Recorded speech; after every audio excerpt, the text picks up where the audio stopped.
Before we ever get into this video, here is your disclaimer because this one right here might be a little unsettling for some of y'all, especially if you're sensitive and easily offended. This right here is the Peyton Randolph house, or the Randolph Peachy house, located in colonial Williamsburg, Virginia, and it has had over 30 passings in this house, and not including on the property. And some of the passings on this property are very questionable. They don't all have explanations. I'm talking about freak accidents, unalivings of each other, self-discontinuings, tuberculosis, Civil War soldiers, Revolutionary War soldiers in the hospital, just a bunch of craziness. And a lot of mysterious illnesses that have befallen on children. The activity in this house is absolutely insane, and it has been documented since the 1700s, and especially in the early 1800s when some prime figures talked about it in their journals. The true history starts on this property with the Native Americans. This was their land. This was where they did their rituals, where they had their burials, they lived, and they raised their families. And there's evidence of that underneath the house and in the east lot. But in 1715, William Robertson bought the property and he built one house on one of the lots. And then in 1721, Sir John Randolph bought the house and the property in the adjoining lot, and he built a separate house on that second lot. And the second lot was bought in 1724. But see, Sir John Randolph was a very well thought of figure. He was respected, he was wealthy, and he was the only person at the time in Virginia to have been knighted by the English crown. Hence the Sir in his name, I reckon. Sir John would pass away in 1737 and leave the land and the property to his wife Susanna and let her keep it until their son Peyton, which was their middle child, turned 24 and was able to take over the property. And he was the man that redid the houses. He made it where he got the middle lot, and he connected the two houses, making it into an L shape that it is today. And let's talk about Peyton, because this man was one of the founding fathers of our nation. Some people say he was the first one that really pushed the Revolutionary War.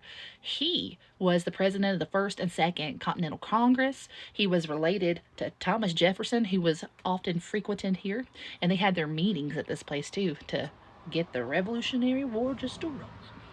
Well, unfortunately, in 1775, when things were really ramping up here, Peyton lost his life, and he was in Philadelphia when that happened.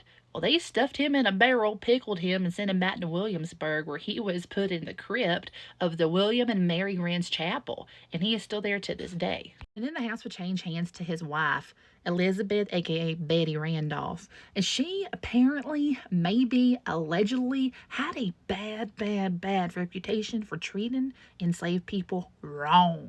She was just allegedly cruel in one way that she ended up being cursed, and the property was cursed because she decided she was going to punish Eve, one of the enslaved people that she claimed was hers. Eve tried to run away with her son, and apparently Betty tracked her down, put her back, and said, you know what? Since you're going to run away, I'm going to sell you, and I'm going to keep your son. And Eve cursed that woman because she was forced to leave the property, and her family was split. High five, Eve. I don't blame you for doing what you did. And that's one of the legends that took place here. And a legend is something that may or may not be true, or maybe half true, but I couldn't find documents on it. And then with her passing, the house was put up for auction and it was sold. And eventually in the early 1800s, the Peachy family bought the house. And when the Peachy family got involved is when all the crazy stories started swirling around and the hauntings amped up massively. And in 1824, General Marquis Lafayette came in and spent 2 days there. But he said as soon as he opened the door and walked into this place that he was nudged. He felt hands on him, nudging him, and pretty much they didn't want him in that place. And it kind of freaked him out, but he stayed anyways for another 2 nights, where he said he could not get any rest because the people that were in that house, the ghostesses, would not hush their mouths. He's talked about the disembodied voices all night long, and there was no rest for him. It bothered him so much that he wrote it in his journal and documented it. And with all that being said, y'all, we're almost at 5 minutes long, and I've absolutely got to give you a part 2, which we're going to talk about those 30 lives that were lost just under the Peachies themselves. Gets kind of wild. And yes, look in the comments section for part 2, because I'm going to post it up as soon as it's up. And just know that part 2 will also be right after this video on my main page. And y'all, if you like this video, you know what to do. And don't forget to follow me for more paranormal stories.